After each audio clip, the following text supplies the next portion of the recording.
जय हिंद दोस्तों, आप सभी का एक बार फिर से स्वागत है आपके इस चैनल गैलेक्सी ग्रोथ में। तो दोस्तों, आज की इस वीडियो में हम समझते हैं कि रेलवे में सेंटिंग कितने टाइप की होती है और अभी वर्तमान में कौन से प्रकार की सेंटिंग का यूज हो रहा है। तो दोस्तों, अगर आप सभी को ये बात नहीं मालूम है कि सेंटिंग क्या होता है, इंडियन रेलवे में सारे सेंटिंग लोकोमोटिव डीजल ही क्यों होते हैं, तो यहाँ पे आई बटन के द्वारा मेरी इस वीडियो को जरूर देखना।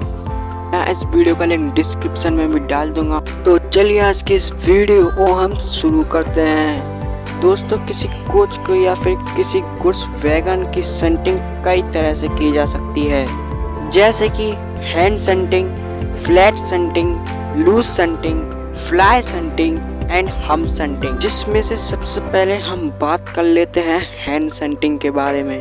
हैंड सेंटिंग का मतलब होता है एक स्थान से दूसरे स्थान पर शारीरिक श्रम लगाकर किसी कोच या किसी गुड्स वैगन को अपने निश्चित स्थान पर ले जाना।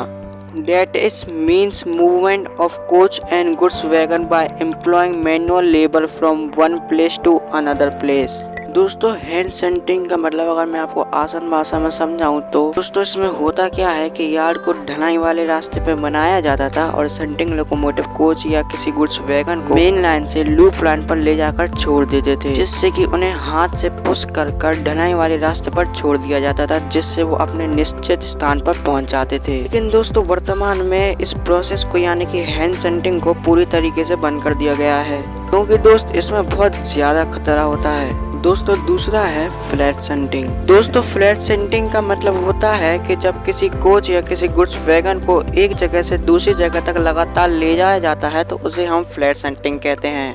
That is means vehicle are moved continuously from one place to another place।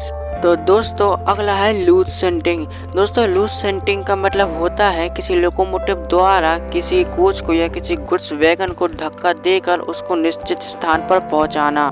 दोस्तों, ये लूज सेंटिंग बड़े बड़े यार्ड में की जाती थी, जिसमें एक लोकोमोटिव द्वारा किसी कोच या फिर किसी गुड्स वैगन को धक्का दिया जाता था लोकोमोटिव के द्वारा, जिससे वह अपने निश्चित स्थान पर आसानी से पहुंच जाते थे। लेकिन दोस्तों, बाद में लूज सेंटिंग को भी बंद कर दिया गया, क्योंकि दोस्तों इसको अगर सुरक्षा के नतीजे से देखा जाए तो ये बहुत खतरनाक है, क्योंकि दोस्तों ये लूज सेंटिंग का जो प्रोसेस है वो टैंक वैगन के लिए सही नहीं है। तो दोस्तों, अगला है फ्लाई सेंटिंग। दोस्तों, फ्लाई सेंटिंग का मतलब होता है कि अलग अलग कोच को, अलग अलग वैगन को अलग अलग लाइनों पर भेजने के लिए कोच या फिर किसी गुड्स वैगन को एक लोकोमोटिव द्वारा धक्का दिया जाता था, जिससे उन्हें अलग भी किया जाता था। That is means in order to send different coaches and different wagon on the different lines, the coaches and wagon are given a push by and locomotive are separate at। दोस्तों, अब नेक्स्ट हम बात कर लेते हैं हम centering के बारे में। दोस्तों, हम सेंटिंग एक तरीके से फ्लाई सेंटिंग ही है। तो हम्प सेंटिंग का मतलब होता है जब एक लोकोमोटिव द्वारा वैगनों को सीट्स पर धकेला जाता है और अलग किया जाता है तो एक कृत्रिम गुरुत्वाकर्षण पैदा होता है। दोस्तों, ये सेंटिंग भी फ्लाई सेंटिंग की तरह है और ये हम सेंटिंग का भी अभी यूज नहीं होता है। दोस्तों, आखिरी है हमारा पुश पुल सेंटिंग। दोस्तों, पुश पुल सेंटिंग में क्या होता है, पुश पुल सेंटिंग में एक लोकोमोटिव द्वारा कोच या वैगन को कपल करके उसको जहाँ पर ले जाना होता है, लोकोमोटिव वहाँ पर उनको ले जाता है। दोस्तों, कहने का मतलब ये है कि एक लोकोमोटिव किसी कोच या फिर किसी गुड्स वैगन को जहाँ पर ले जाना होता है वहाँ पर आसानी से ले जाया जाता है पुश पुल सेंटिंग के द्वारा। दोस्तों, ये जो पुश पुल सेंटिंग होती है इसमें किसी भी तरह का खतरा नहीं होता है और इसीलिए जो आज के समय में वर्तमान में ये push pull shunting Indian railway में यूज होती है।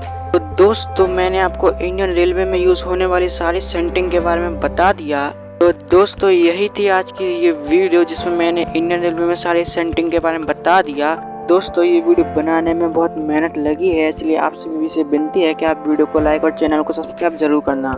मिलते हैं अगली वीडियो में, तब तक के लिए जय हिंद।